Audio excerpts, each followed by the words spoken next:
Welcome to the virtual Senior College and FAFSA Information Night. Hello, my name is Elizabeth Nisby, and I am the counselor for students with last names A through GO.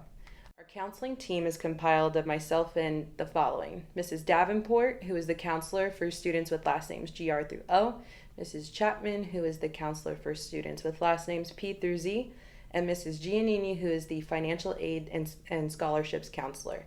We also have a resource coordinator on staff by the name of Mrs. Jennifer Truss. St. Mary's High School graduation requirements are listed below. We have different categories for different subjects with a total of 255 credits.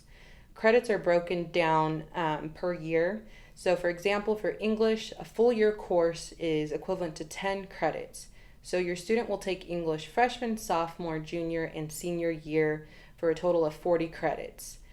Different subjects require different credit requirements, such as math. Your student is only required to take 20 credits of math in order to graduate from St. Mary's High School. Of course, students are encouraged to take higher amounts of math and science and world language for CSU, UC, and other university requirements. Students that will take higher levels of math and science, those classes can be counted into the electives category, which is listed at 50 credits. Again, the total credits requirement for graduation is 255. There is also a 40-hour Christian service hour requirement in order for students to graduate from St. Mary's High School. Mrs. Lisa Pyle is the coordinator of this program. The path to college. There's the 2-year path and the 4-year path. The 2-year path traditionally is the community college system. It is open to all high school graduates, low cost for first and second year, and could be free tuition.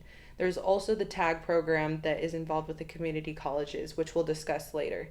There are technical and vocational schools, and approximately 25% of our graduating seniors will take this route. The 4-year colleges and universities. There are the California State Universities, which are public, more affordable than other universities with a minimum GPA of 2.0 to apply.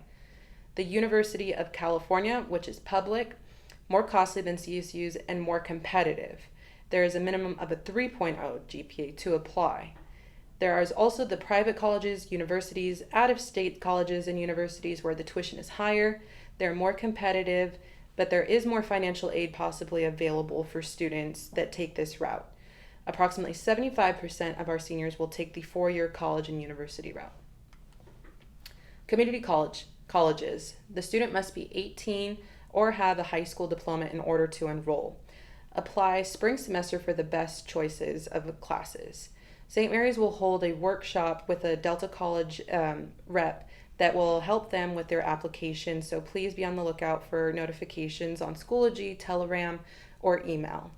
There's no fees to apply. No SAT or ACT is required for admission. Math and English placement is based on your GPA, math courses, and grades, and the SAT or ACT if your student has taken those exams. No letters of recommendation are required, no essays, and there's also the TAG program, the Transfer Admissions Guaranteed Program.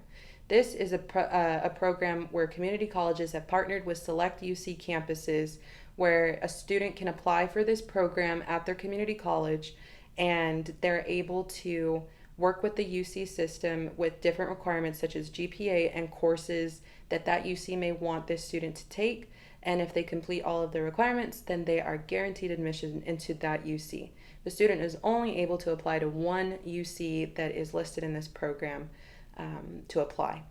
If you are interested in attending a community college other than Delta College, please check out that community college's website for more information, as they may have different requirements other than Delta College. Again, we have the Delta College virtual workshops and informations here at St. Mary's, and there's some more information available at Delta College's website as well, which is listed below on this slide. And the other website listed below on the bottom right is the website that you can find information on all community colleges here throughout California.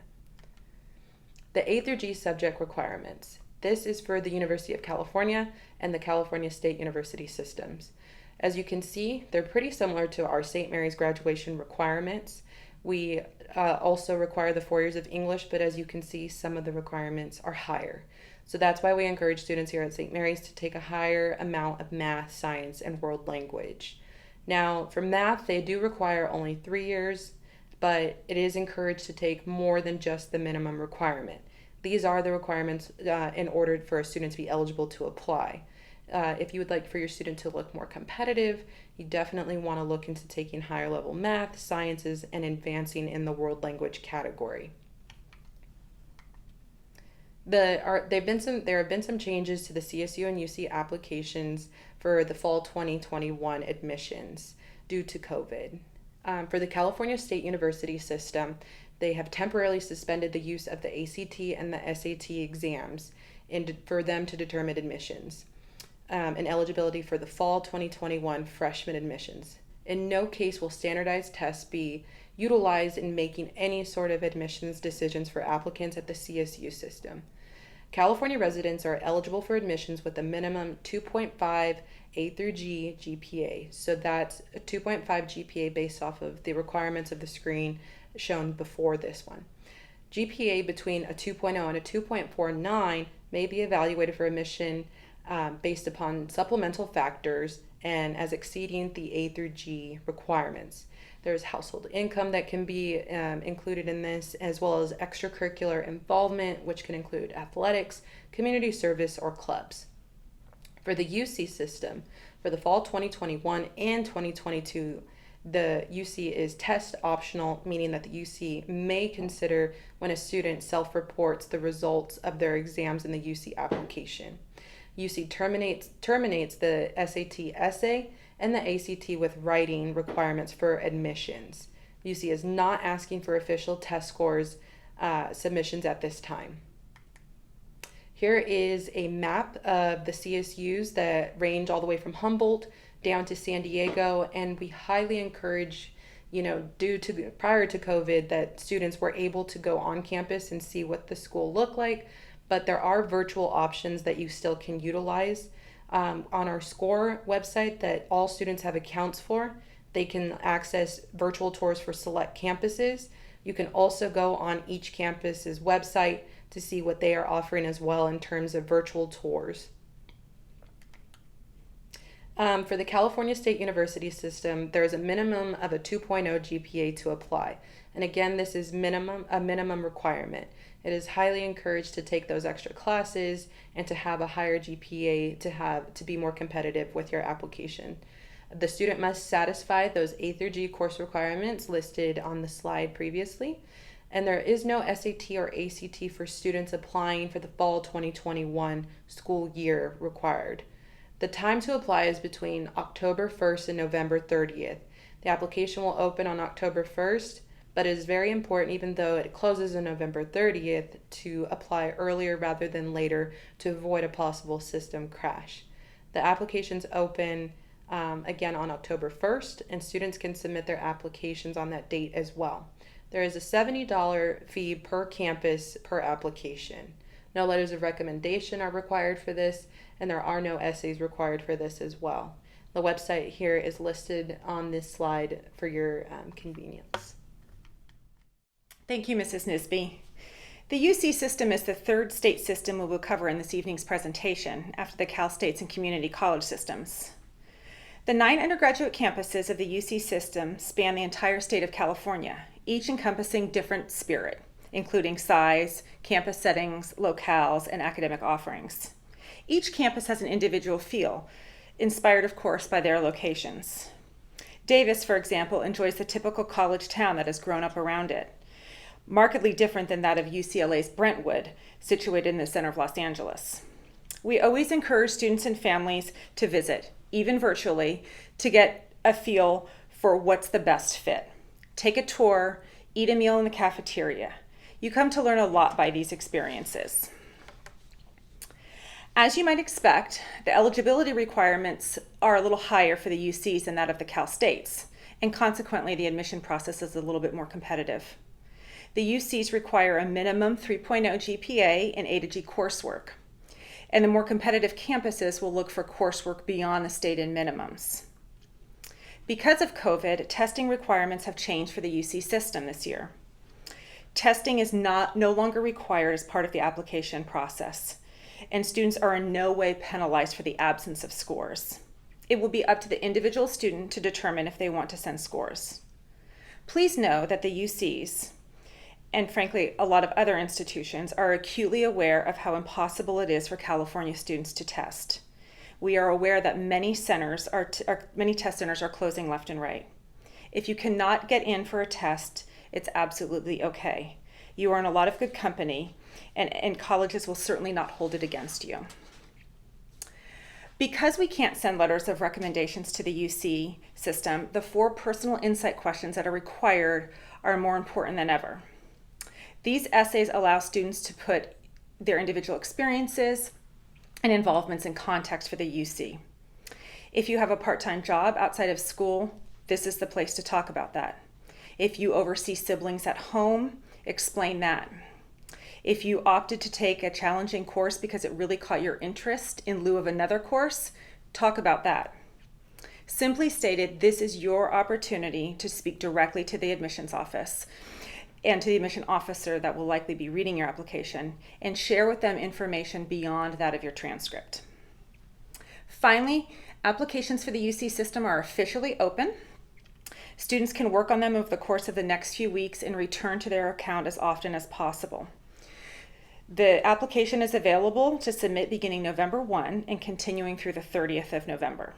Students are encouraged to apply early within that window. Changing directions a bit to the private and out-of-state institutions. These colleges get to beat to their own drummer a little bit, especially when it comes to application fees, application deadlines, and testing requirements. Please, please, please check with these schools individually to make sure that you're applying within their designated time frame and are aware of their individual testing requirements. While many schools have opted to go test optional, it can't be guaranteed of all.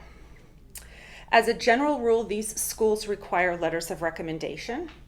This includes a mandatory counselor letter and usually 2 faculty letters. We encourage students to ask faculty that can speak to their work ethic as well as their contributions in the classroom. This is simply not about the class with the best grade. The deadline to request those letters of recommendation is October 1, and students must submit the mandatory senior survey and score as part of that process. Even if a student doesn't intend to apply to a school that requires a letter of rec, we ask that they fill out that score survey, because often scholarship programs down the road will require a letter of recommendation, so it's helpful to have that on hand. For those that might be applying early decision or early action, those deadlines are often earlier in the process and sometimes require additional documentation.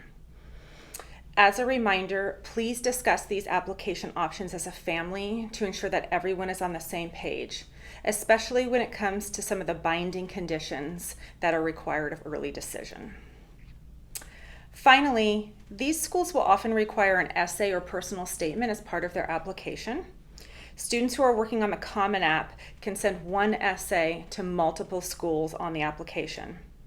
In some cases, schools will require additional supplemental essays specific to their institution. The Common App is linked here, and those applications are also open now. Students can go in and begin working on this application in advance of submission deadlines. We've asked all seniors to return to us with their list of colleges as complete as possible. We understand some are still in the process of final researching. We want students to be able to make sure that those lists are as balanced as possible. Because this process is competitive and often very unpredictable in a regular admission cycle, this year with COVID, there will inevitably be new trends that play out. There's talk in our counselor community already of an increase of California applications to both the state and to both the Cal State and the UC systems. That said, certain colleges should be considered reaches. Places like Stanford and the Ivies would be reaches for everyone, just given this competitive admission climate. Even schools like Cal Poly are especially competitive when compared to other Cal State schools. That said, Each student needs to spread their applications out amongst reach, target, and likely categories. These groupings are based on individual student data, that includes GPA, course selection, testing if they have it, when compared to the profile of the last admitted class. Every college has a profile of admitted students on their website, and it's broken down very clearly with median testing, GPA, etc. SCORE also does a really nice job with this information. Students can get a sense of where they fall within that profile. While there's no perfect number of colleges to apply to, we usually encourage families to apply to 1 or 2 schools in the reach category, the bulk of your schools in that target category, and then an additional 1 or 2 schools in the likely category. The common thing to take away from all of this, however, is that all of the schools on the list should be places that you would generally be comfortable and excited about attending. Because this is not an exact science, the application pools change every year, and institutional priorities can affect how admissions decisions are made. It's imperative that the schools you apply to would be schools that you would like to attend. We often get asked what criteria students use to make their final decision, and it varies. For some, it's location. Many students will want a chance to get away and experience something new. Others will want to stay a little closer to home. For some families, it's cost and the financial impact that would have on a family. For others, it's just the fact that I got accepted and I'm excited. All of those are okay. We always tell students to trust their gut. After all, they have to live and learn here for 4 years. And we would encourage really open and honest, transparent conversations at home to again, make sure that everybody's on the same page so that come May, when it's time to deposit for enrollment, everybody is aware that this particular school is the best fit. With that, I would like to bring Mrs. Chapman up at this time. Thank you. Thank you, Ms. Davenport. I'd like to now review with you some other important college-related information. We have some important application workshops coming up in the next couple of months that are here to provide assistance and support to your child as they work on their college applications. Counselors and English teachers will be available to help your students with any questions or needs they have as they're working on their applications.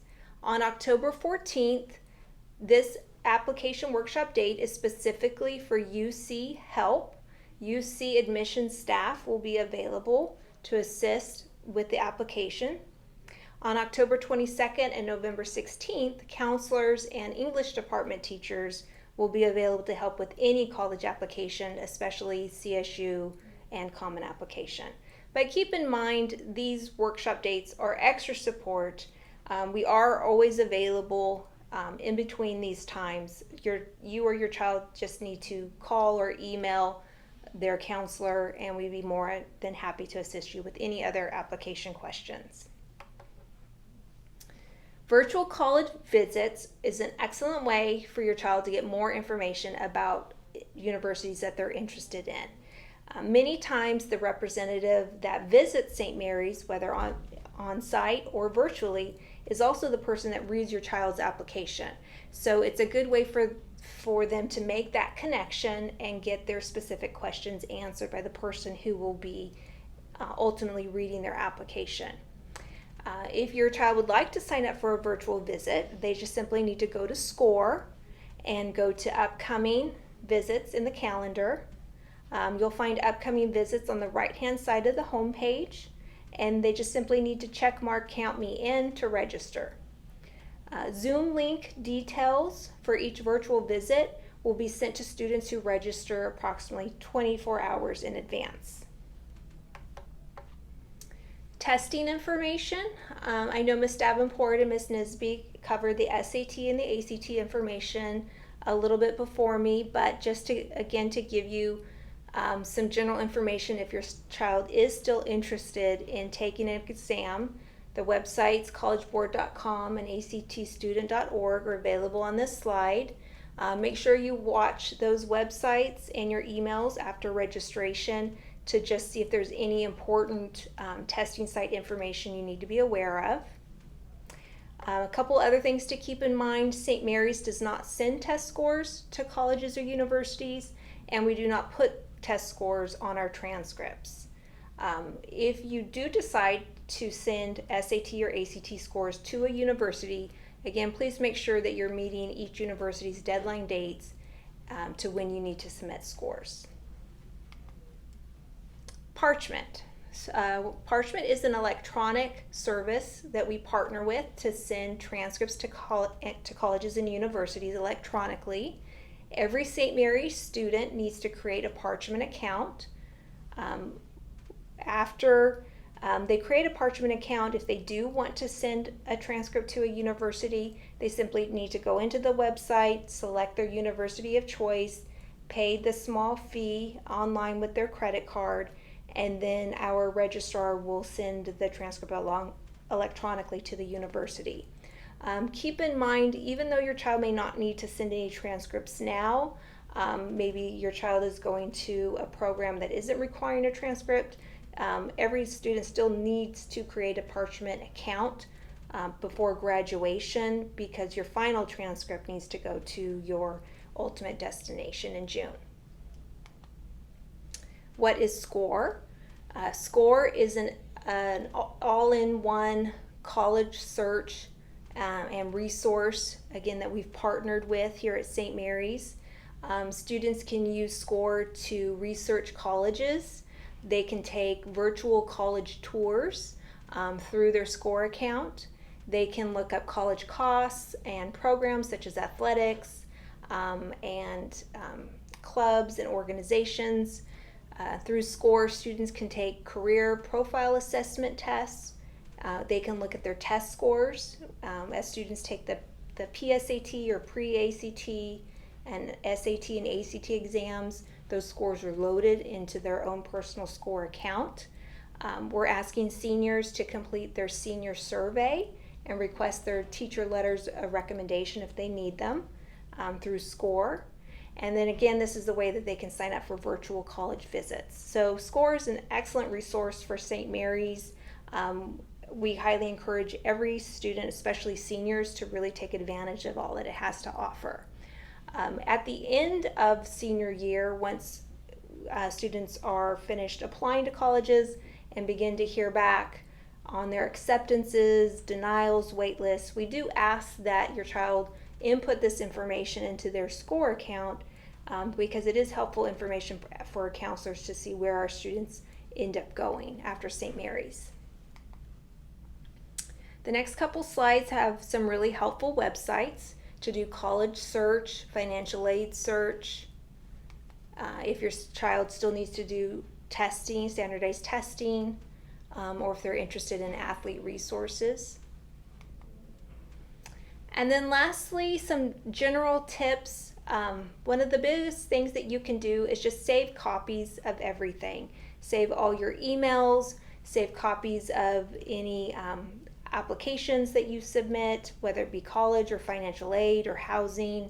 I highly encourage you to not trash anything in your email inbox, or if you get anything sent to you in the postal mail, to not throw it away. Just hold on to everything through this process. Another important tip is just to remember that the deadlines are all firm, absolute deadlines. So if the application deadline says November 30th, it is November 30th.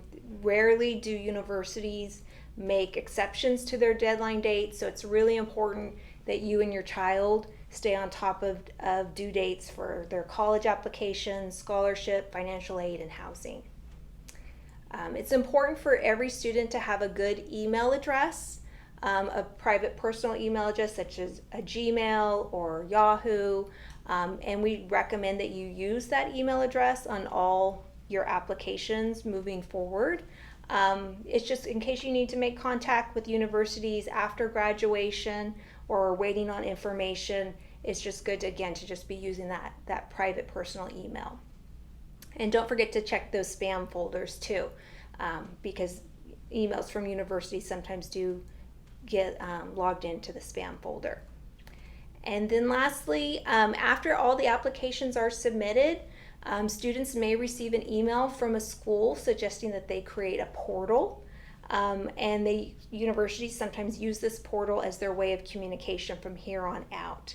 So sometimes students may say, well, I haven't gotten any emails from a university. Well, that might be because they want you to create this portal, and that's the way they're going to communicate with your child. So create those portals if you're asked to do so. If not, just keep checking emails to see if there's any other information that the college is requesting that you need to submit. And now I'm going to hand it off to Ms. Giannini, who's going to talk to you about scholarships. Thank you, Mrs. Chapman. Welcome to the new school year. My name is Mrs. Giannini, and I oversee the scholarship office at St. Mary's. I would like to share some important information as it relates to financial aid and scholarships for your college process. Beginning October 1st, applications open for the FAFSA, free application for federal student aid, which will allow you to also be considered for a Cal Grant. The application can be found at fafsa.gov.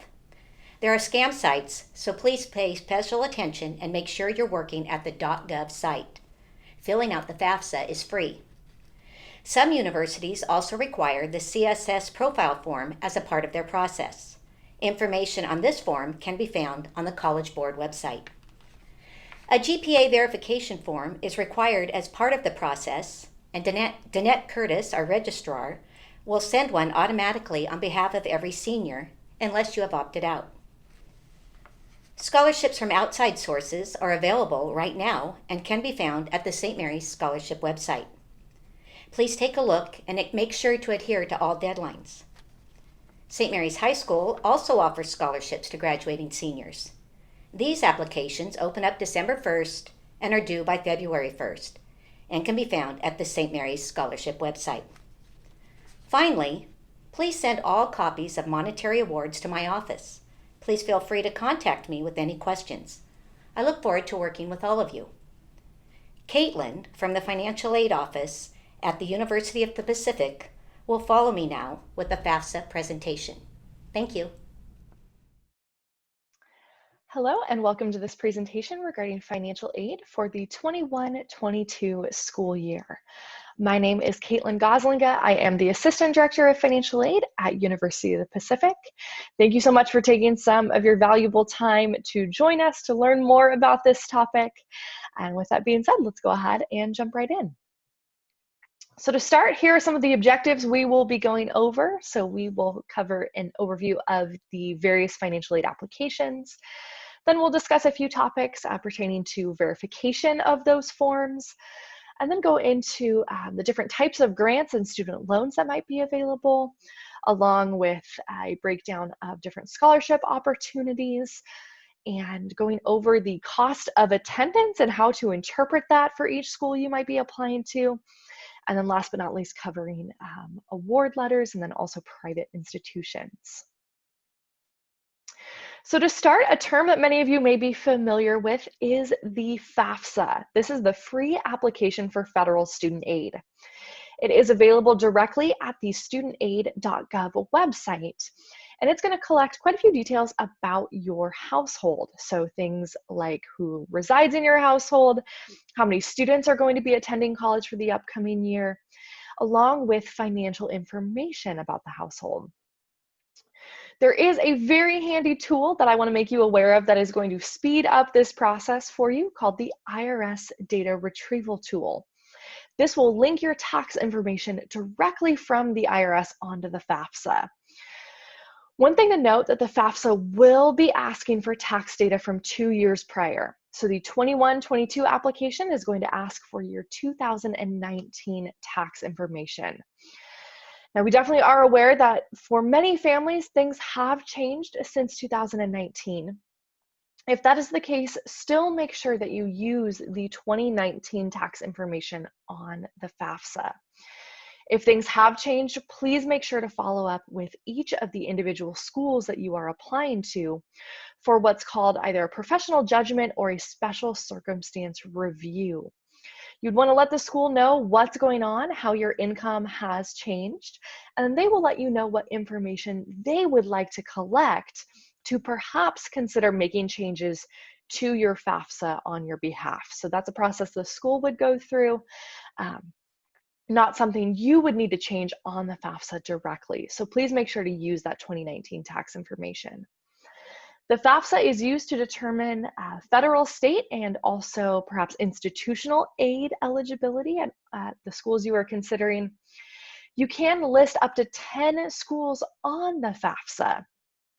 So if you are applying to more than 10 schools, what you'll need to do is submit the application with those 10, wait a few days to get the email that it has been officially processed. From there, you'll want to log back in and make a correction to the FAFSA. You'll remove out a few schools, add the new schools, sign and resubmit at the end. But do not worry, that is not going to delete your record from any of those prior schools. It's just kind of resubmitting it with those new schools listed.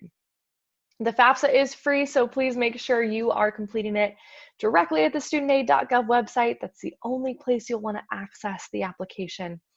And it opens up on October 1st, 2020. You will need what's called an FSA ID and password in order to log in and officially sign the FAFSA. Both the student and one parent will need the FSA ID. So in order to get this created, if you do not have an account already, head to the studentaid.gov website. If you click the login button, you'll then be prompted with a create account option. There is the direct link there if you would like to head to that section of the site directly. Once you have created the ID and password, you will receive an email when the ID has been officially activated, because it does link with the Social Security Administration database, and that can take a little bit of time to get all of the information linked. And a few tips here in this process: you will need to make sure that a different email is used for both the student and the parent. You can't use the same family email to create both IDs. And then one final tip as well, make sure that you are using your legal name as it shows up on your Social Security card. There can be a mismatch if you use a nickname or perhaps an abbreviated version of your name. So make sure you're using your full legal name to prevent any delays in the creation of that ID.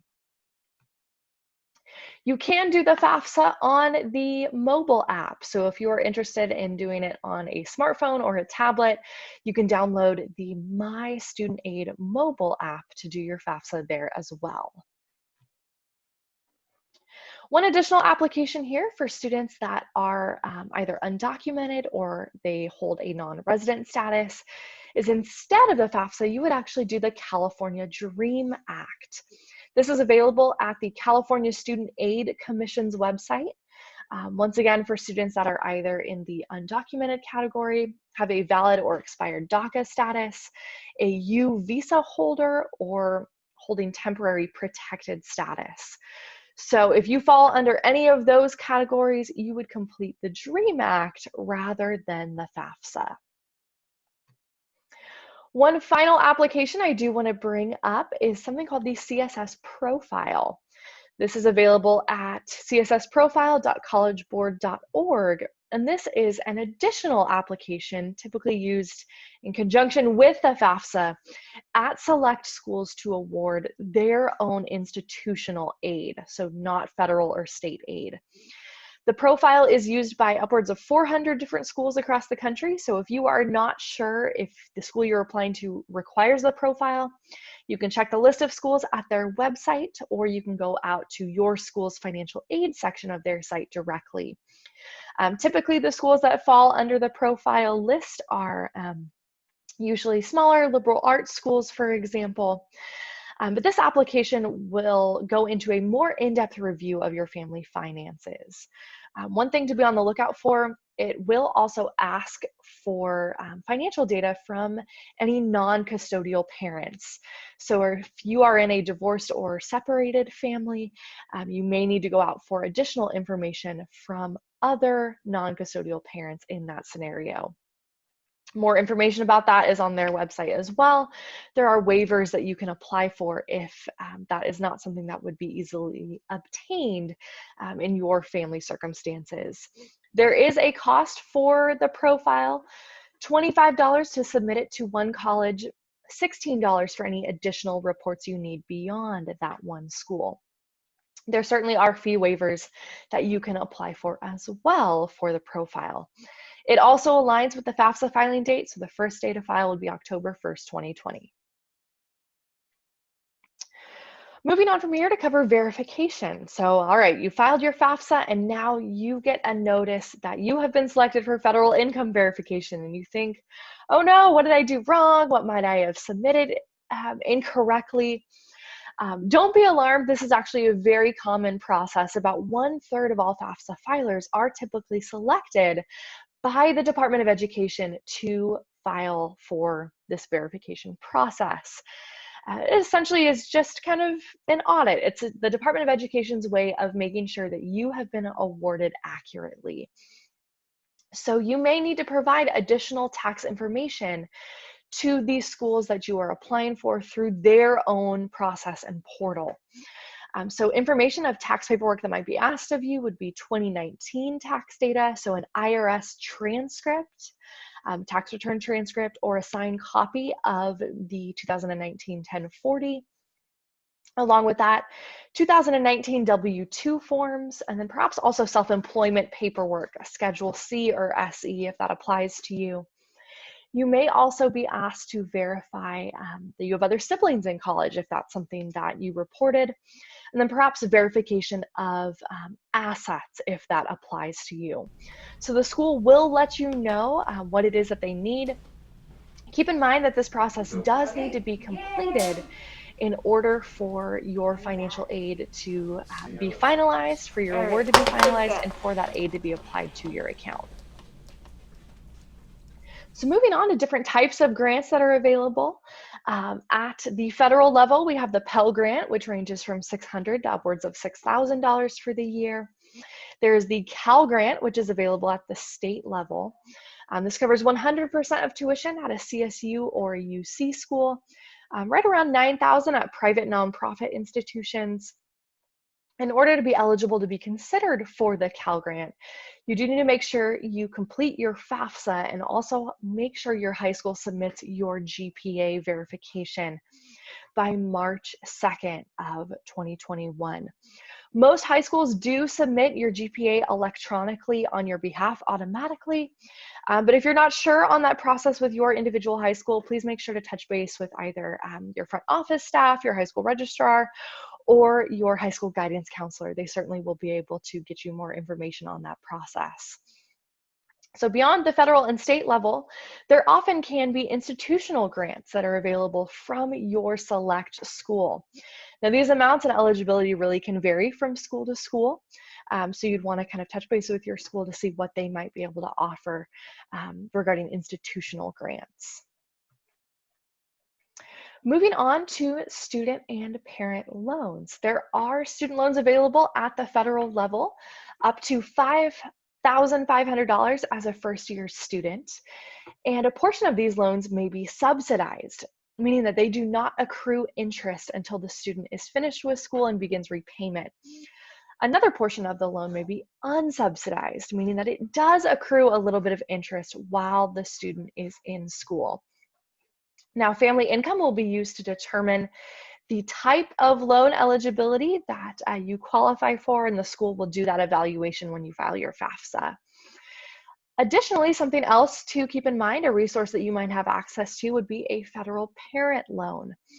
This is called the Parent Plus loan, and a parent can apply to be considered for up to the remaining cost of attendance. And approval is based on credit. So if you as the family are in need of some additional loan options beyond the $5,500 as a first-year student, because that is the federal maximum that a student can take in their name, something to consider would be the Parent Plus loan. If you'd like more information about any of these loan options, you can head to the studentaid.gov website for more details. They've got a really extensive write-up regarding the federal student loan options. All right, moving on from there, looking at scholarships. Very often the best and largest amount of scholarships are offered directly by the institution themselves. Often they are dependent on GPA and perhaps test scores, and they may have varying application dates for consideration. So you'll want to make sure you closely are monitoring the schools you are interested in, their financial aid section of the site, looking at those scholarships that they offer, if they need an additional application, if you're automatically considered, what those dates are.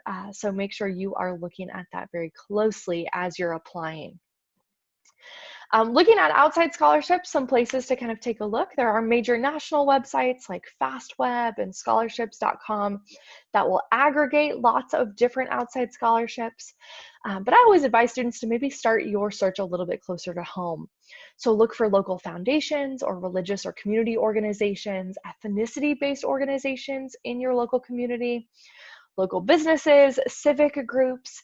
Very often, these are the institutions that have scholarships for brand new first-year students.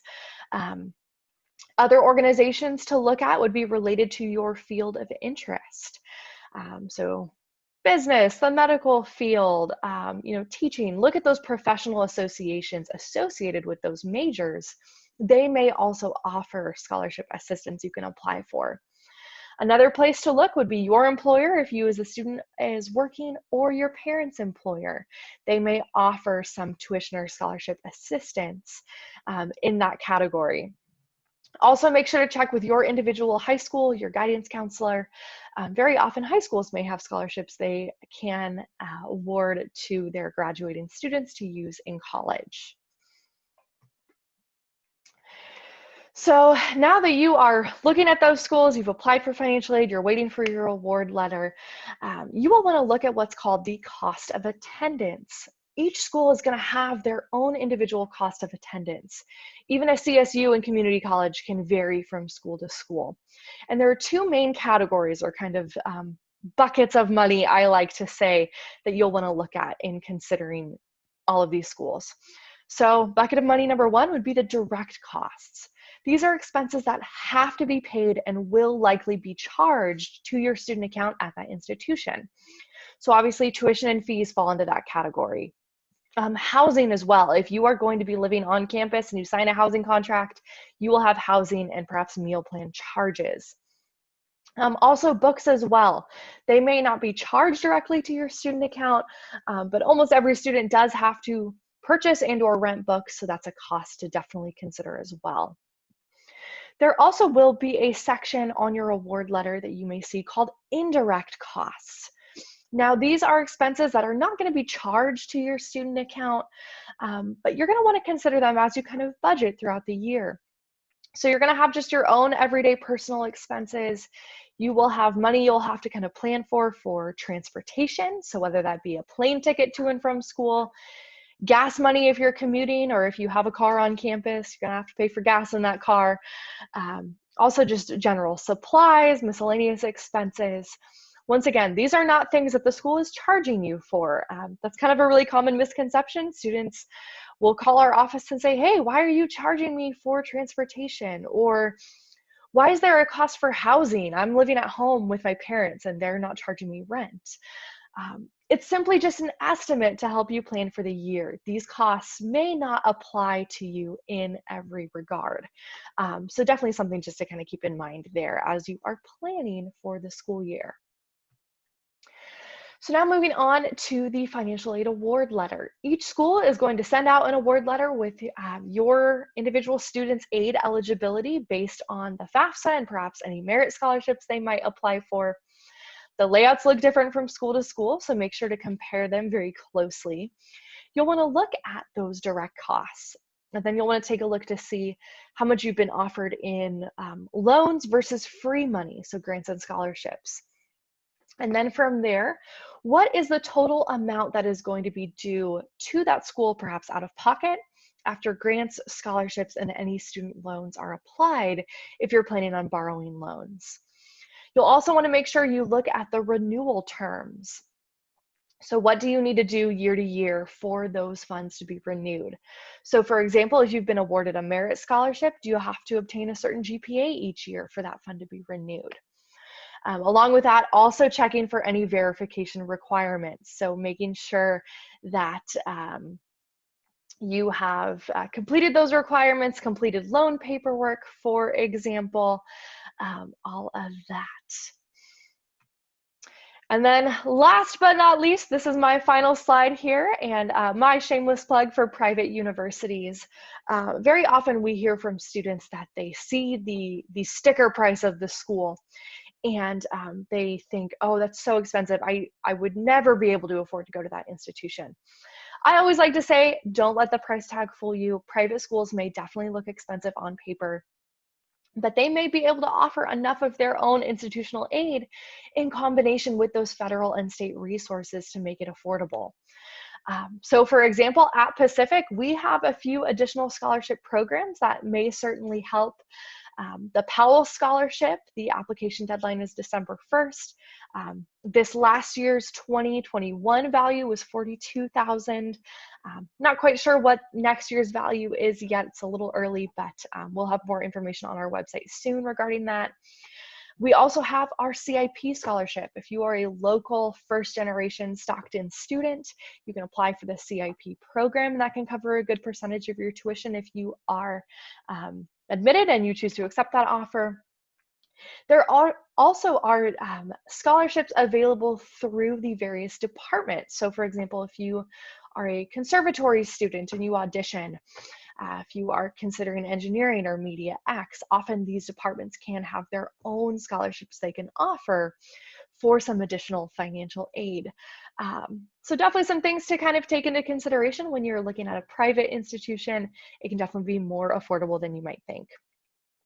So with all of that being said, that brings me to the end of this presentation. Thank you so much for joining us, and best of luck as you are moving on with this next step in your educational career.